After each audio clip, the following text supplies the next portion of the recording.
IAS level notes में आपका हार्दिक स्वागत। यूपीएससी सीएसई नोट्स इन हिंदी। और आज हमारा जो टॉपिक है राजस्थान के जन जागरण आंदोलन। राजस्थान में जन जागृति के लिए जो भी आंदोलन चलाए गए थे, जन जागृति के जो भी संदेश दिए गए थे, उन सभी तथ्यों पर आज हम चर्चा करने वाले हैं इस वीडियो में। तो चलिए वीडियो को करता हूँ शुरू। सबसे पहले हम बात करने वाले हैं भील आंदोलन। किस पर बात करेंगे? भील आंदोलन। और भील आंदोलन के 3 चरण थे। कितने चरण थे? 3 चरण थे भील आंदोलन के। कौन कौन से 3 चरण थे? सबसे पहले जान लेते हैं। प्रथम चरण, भील आंदोलन का पहला चरण 1833 से 1920 तक चला था। 1883 से 1920 तक पहला भील आंदोलन चला था, प्रथम चरण। इसका नेतृत्व किया था गुरु गोविंद गिरी ने। किसने किया था नेतृत्व? गुरु गोविंद गिरी ने। जन्म हुआ था इनका बांसिया गांव डूंगरपुर। कहाँ पर बांसिया गांव बसा हुआ है? डूंगरपुर में इनका जन्म संख्या। इनकी संज्ञा दी गई है आदिवासियों के दयानंद सरस्वती के नाम से भी जाने जाते हैं गुरु गोविंद। भगत आंदोलन इन्होंने चलाया था 1883 में। नेतृत्व गोविंद गिरी ने किया था। किसने किया था भगत आंदोलन? 1883 गोविंद गिरी। सहयोगी थे सुरजी भगत, सुरमा भगत और पूंजीधर जी, ये इनके सहयोगी थे। वागड़ क्षेत्र की भील आदिवासी जनता के व्यापक सामाजिक कुरीतियों की समाप्ति राष्ट्रीय आंदोलन से प्रेरित होकर 8 नवंबर 1913 को मानगढ़ बांसवाड़ा में संप सभा के सामूहिक सम्मेलन पर मेजर बेली के नेतृत्व में मेवाड़ भील कोरबर की बर्बर गोलीबारी में 1500 भील की हत्या हो गई थी। यानी कि भीलों की सम्मेलन हुआ था। इस सम्मेलन पर मेवाड़ में मेजर बेली ने नेतृत्व में भील कोर की उस सभा पर बर्बरता से गोली चलाई गई, जिससे 1500 भील की हत्या हो गई। अब बात करते हैं राजस्थान की जलियांवाला बाग हत्याकांड। इसे राजस्थान का जलियांवाला बाग हत्याकांड भी कहा जाता है। इसे बागड़ क्षेत्र का जलियांवाला बाग हत्याकांड भी कहा जाता है। बागड़ क्षेत्र का जलियांवाला बाग हत्याकांड भी कहा जाता है। गुरु गोविंद गिरी को गिरफ्तार कर अहमदाबाद जेल में बंदी बनाया गया और गुरु गोविंद गिरी ने इस आंदोलन का नेतृत्व करने वाला व्यक्ति था, जिसे बंदी बना लिया गया अंग्रेजों ने और अहमदाबाद की जेल में रखा गया। दूसरा चरण 1921 और 30 से चलता था। 1921 से 1930 तक दूसरा चरण चला था। इसका नेतृत्व किया था मोतीलाल तेजावत ने। भील का दूसरा चरण, दूसरा आंदोलन का दूसरा नेतृत्व किसने किया था? मोतीलाल तेजावत ने किया था। जन्म हुआ था मोतीलाल तेजावत का कोलियारी गांव उदयपुर में। संज्ञा इसे दी है मेवाड़ का गांधी भी कहते हैं मोतीलाल तेजावत को। आदिवासी का मसीहा कहते हैं, मेवाड़ का गांधी कहते हैं, बावजी भी कहते हैं। ध्यान रख लेना, 3 नाम से भी प्रसिद्ध है मोतीलाल तेजावत। मोतीलाल तेजावत को क्या कहा जाता है? किसे?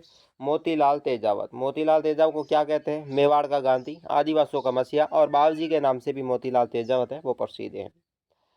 एक की और भोमट आंदोलन 1921 में इन्होंने चलाया था। भोमट क्षेत्र के आदिवासियों को सामाजिक, क्षेत्रीय व राजनीतिक जागृति पैदा करने के लिए राष्ट्रीय आंदोलन से जोड़ना इनका प्रमुख कार्य था। भोमट क्षेत्र को 1920 में तेजावत है मोतीलाल तेजावत द्वारा वनवासी सेवा संघ की स्थापना की थी। वनवासी सेवा संघ की स्थापना किसने की थी? मोतीलाल तेजावत। 1920 नारा दिया था, ना हकीम ना सूरी, ना हकीम चाहिए ना हमें सूरी चाहिए। ये मोतीलाल तेजावत ने इस आंदोलन में नारा दिया था। आंदोलन की शुरुआत वैशाखी पूर्णिमा के दिन मार्तकुंडिया नाम के स्थान से वैशाखी के दिन इसकी शुरुआत की गई थी। 1922 में पाल चित्रणिया गांव में मेजर एस.जी. सुथान के नेतृत्व में मेवाड़ के भील कोर पर गोलीबारी की गई थी। एच.जी. सुथान ने 1200 भील की हत्या, इस दूसरे बर्बरता कांड भी कर दिया इन्होंने। इसकी संज्ञा द्वितीय जलियांवाला बाग हत्याकांड भी कहा था। इसे क्या कहा था? द्वितीय जलियांवाला बाग हत्याकांड। अब तीसरा चरण शुरू होता है, जिसका नेतृत्व किया था भोगीलाल पांडे ने। किसने किया था? भोगीलाल पांडे ने। जन्म हुआ था दोस्तों सिमलवाड़ा डूंगरपुर में इनका जन्म हुआ था। इसकी संज्ञा दी थी वागड़ की गांधी की भी कहा जाता है। इन्हें क्या कहा जाता है? बागड़ का गांधी। भोगीलाल पांडे द्वारा इसकी संस्थाएं कौन कौन सी स्थापित संस्थाएं प्रमुख ये थी? आदिवासी संस्था थी, भीलों, हरिजनों और एवं पिछड़ों क्षेत्रों में प्रचार, समाज सुधार हेतु 1935 में वागड़ सेवा की मबदीर की स्थापना करना ये इनका प्रमुख कार्य था। 1937 में हरिजन सेवा समिति की स्थापना इन्होंने की है। 1938 में भील सेवा संघ की स्थापना भी की थी। ठीक है। 1944 में डूंगरपुर प्रजा संघ 1944 में डूंगरपुर प्रजा संघ की स्थापना की थी। अब बात करते हैं भील विद्रोह। भील विद्रोह अंग्रेजी शासन के परिणाम स्वरूप आदिवासी क्षेत्रों में बाह्य तत्वों और राजस्व कर्मचारी, जिसमें सूकेदारों, सूदखोर, ठेकेदार, भूमि हथियाने वालों, व्यापारी, दुकानदारों इत्यादि प्रवेश में भीलों में अनेक परेशानी उत्पन्न कर दी थी। इन नए तत्वों से प्रवेश ने भीलों के क्षेत्र में सामाजिक तनाव उत्पन्न कर दिया था।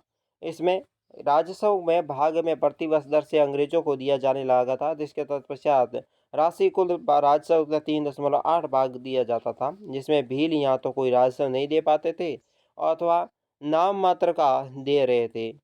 जब उन पर नए कर थोप दिए गए भीलों पर, तो इस प्रकार 1818 में भील विद्रोह एक महत्वपूर्ण कारण बन चुका था, प्रमुख करों के कारण भी।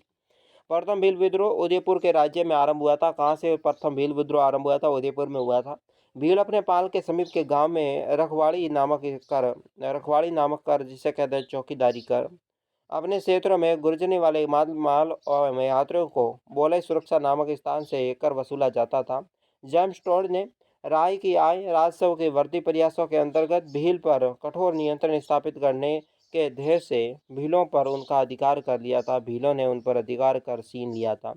ये भील विद्रोह का तत्कालीन कारण बना था। इसका कारण इस प्रकार उदयपुर राज्य में भील विद्रोह यानी कि ज्वाला भिड़की थी।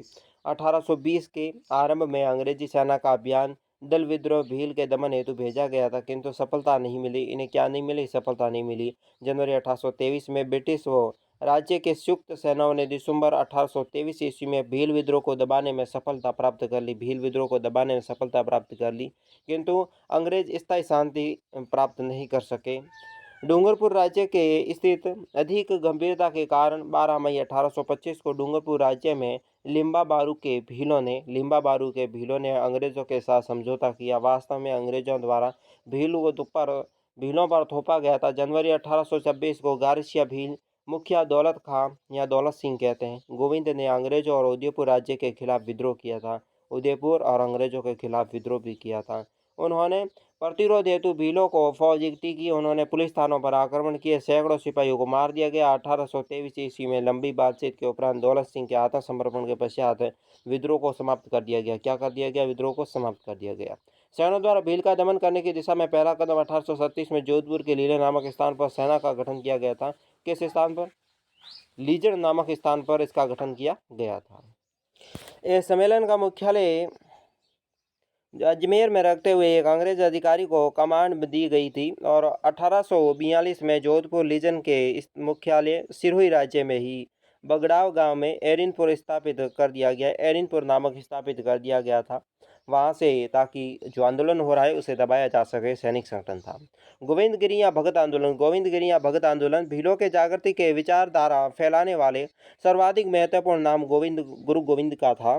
इनका जन्म 1858 ईस्वी में डूंगरपुर जिले के बासिया गांव में इनका जन्म हुआ था। ये एक बंजारे के घर में जन्मे थे। वो कोटा, बूंदी और अखाड़े के साधु राजगिरी का शिष्य बन गए थे। 1843 ईस्वी में गोविंदगिरी ने संप सभा की स्थापना की थी। गुरु गोविंद ने किसकी स्थापना की? संप सभा की। मेवाड़, डूंगरपुर, गुजरात, मालवा आदि क्षेत्रों में भील और गारसिया को संगठित करने का प्रयास किया। संप सभा का अर्थ है आपसी एकता, भाईचारे की भावना, प्रेम भावना रखने वाला एक संगठन संप सभा कहलाता है। ठीक है। इस संस्था के 10 नियम थे। संस्था के 10 नियम थे, जिसमें मांस खाने का निषेध, शराब पीने पर निषेध, चोरी और डकैती पर निषेध, स्वदेशी प्रयोग, अन्याय और प्रतिकार आदि रखने का सम्मेलन। इस सभा का प्रयास आदिवासी लोगों ने इन बुराइयों को छोड़ने का प्रयास भी किया है। इन बुराइयों को छोड़ने का प्रमुख प्रयास भी किया है और वे अपने आपसी झगड़े को पंचायत के मध्य ही सुलझाने और बच्चों को पढ़ाने का प्रयास करने लगे थे। उन्होंने लाल बाग न देने, बेगार न करने, व्यर्थ कर न देने की शपथ भी ली थी। गिरी को दयानंद सरस्वती से प्रेरणा मिली है। गिरी को, जो गुरु गोविंद गिरी है, उनको दयानंद सरस्वती से प्रेरणा भी मिली थी उन्हें। 1881 ईस्वी में जब दयानंद सरस्वती उदयपुर गए थे तो गुरु गोविंद उनसे मिले और उनकी प्रेरणा को पाकर गुरु ने आदिवासी सुधार एवं स्वदेशी आंदोलन की शुरुआत और कुरीतियों को दूर करने के लिए भगत आंदोलन एवं स्वदेशी आंदोलन चलाया था। कौन कौन से आंदोलन? भगत आंदोलन चलाया, स्वदेशी आंदोलन भी उन्होंने 2 आंदोलन चलाए थे गुरु गोविंद गिरी ने। भीलों को हिंदू धर्म के दायरे में बनाए रखने के लिए भगत पंथ की स्थापना की। जो भील थे, भीलों को हिंदू धर्म में बनाए रखने के लिए भगत पंथ की स्थापना भी की। उन्होंने जनजातियों में व्यापक बुराइयां और कुरीतियों को दूर करने के लिए भरसक प्रयास किए। उन्होंने अधिकारियों के प्रति भी संजग किया। 1930 में गुजरात स्थित मानगढ़ की पहाड़ी पर आदिवासी सम्मेलन में संप सभा के अधिवेशन के रूप में आयोजन की थी। संप सभा के रूप में इसका आयोजन भी किया गया था। आश्विन शुक्ल पूर्णिमा के प्रतिदिन समसभा का अधिवेशन होने लगा था और आश्विन शुक्ल पूर्णिमा के प्रति वर्ष इस वर्ष को समसभा का आयोजन वहां पर किया जाने लगा।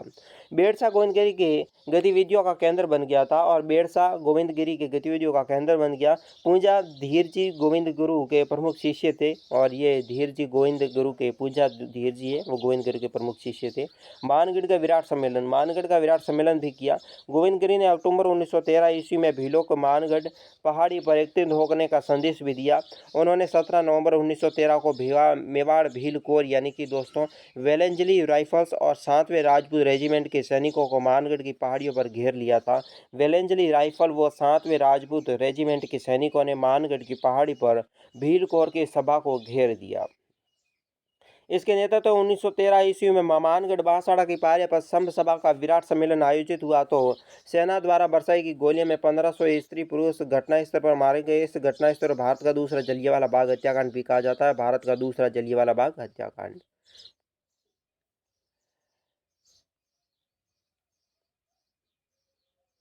गिरी एवं गोविंदगिरी और उनकी पत्नी को बंदी बना लिया गया। उन्हें 10 वर्ष के लिए 10 वर्ष के बाद रिहा कर दिया गया। इस दंपति ने अपने जीवन में शेष गुजरात के कुबुई नामक स्थान पर बिताए थे। कुबुई नामक स्थान पर गोविंदगिरी ने अपने बाकी दिन बिताए।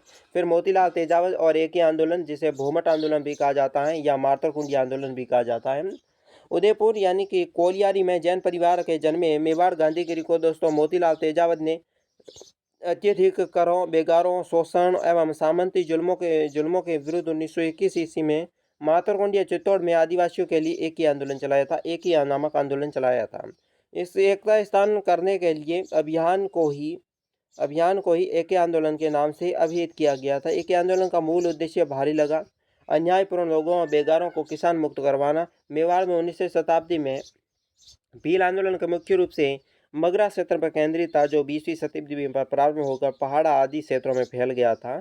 यह आंदोलन साथ साथ 1921 में झाडोल, कोलियारी और मादरी, मगरा और भूमट के भीलों ने एकता कर अंग्रेजों और मेवाड़ राज्यों की जागीरदारी की सत्ता को खुली अवहेलना भी की थी। इस आंदोलन में इस समय मोतीलाल तेजावत ने मेवाड़ के भील आंदोलन का नेतृत्व अपने हाथों में ले लिया। भील आंदोलन का नेतृत्व मोतीलाल ने ले लिया। जुलाई 1921 में तेजावत ने भीलों का करबंदी सहित असहयोग आंदोलन प्रारंभ कर दिया। इन्होंने भीलों पर होने वाले अत्याचारों के लिए 21 मांगों जैसे मेवाड़ पुकार यानी कि मोतीलाल तेजावत की स्वयं की डायरी है मेवाड़ पुकार के नाम से जानी जाती है। तेजावत द्वारा छोड़े गए आंदोलन को भारी जन समर्थन मिला और भील की एक शक्ति आंदोलन बन गया। इस नेतृत्व में नीमड़ा के एक विशाल आदिवासी सम्मेलन 1921 में दोस्तों बनाया गया जिसमें सेना ने गोलीबारी में 12 साल मारे गए एवं 1012 भील मारे गए थे और 1000 घायल हो गए थे गोलियों से। मीणा जनजाति आंदोलन भील के बाद आती है मीणा जनजाति आंदोलन। जो मीणा खेती करते हैं वे जागीरदारी मीणा कहलाते हैं। खेती करते हैं वे जागीरदारी मीणा कहलाते हैं और चोरी डकैती करते हुए चौकीदारी मीणा के नाम से जाने जाते हैं। मीणा दो प्रकार के होते हैं, जागीरदारी मीणा, चौकीदारी मीणा। जयपुर रियासत 1924 में चौकीदारी मीणाओं पर पाबंदी के लिए क्रिमिनियन ट्रायल एक्ट लगाया गया था। 1930 में जयपुर रियासत में उन्होंने जरायम पेशा कानून लाया था और इसमें प्रत्येक वयस्क मीणा यानी कि स्त्री पुरुषों को नजदीकी पुलिस थाने में हाजिरी लगानी पड़ती थी मीणा को। 1930 में मीणा क्षेत्रीय महासंघ का गठन पंडित बंटी शर्मा ने किया था। मीणा के आंदोलन की संस्था का अनुसार चलाया गया। 1944 में नीम का थाना सीकर में मीणा का एक विशाल सम्मेलन आयोजन किया गया था जिसमें जैन मुनि जिसका नाम है भगन सागर महाराज द्वारा इसकी अध्यक्षता भी की गई। 1946 में आधुनिक जयपुर के निर्माता मिर्जा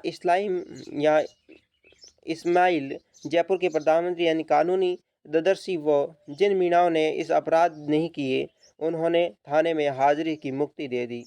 इसके साथ ही 1949 में वर्ध राजस्थान का निर्माण किया गया। 1949 में वर्ध राजस्थान का निर्माण किया गया। जयपुर रियासत का विलय हो गया। तब लगातार प्रयास करते हुए 28 वर्षों के लंबे संघर्ष के बाद 1952 ईस्वी में जराइम पेशा अधिनियम, कौन सा पेशा अधिनियम था? जराइम पेशा अधिनियम है वो दोस्तों लागू किया गया था। तो आज की वीडियो में इतना ही। चैनल को सब्सक्राइब, वीडियो को लाइक, दोस्तों के साथ शेयर करें। अधिक से ज़्यादा मेरे चैनल को सपोर्ट करें। वीडियो कैसा लगा कमेंट बॉक्स में जरूर बताएं। आज की वीडियो में इतना ही। मुझे दीजिए इजाजत। नमस्कार।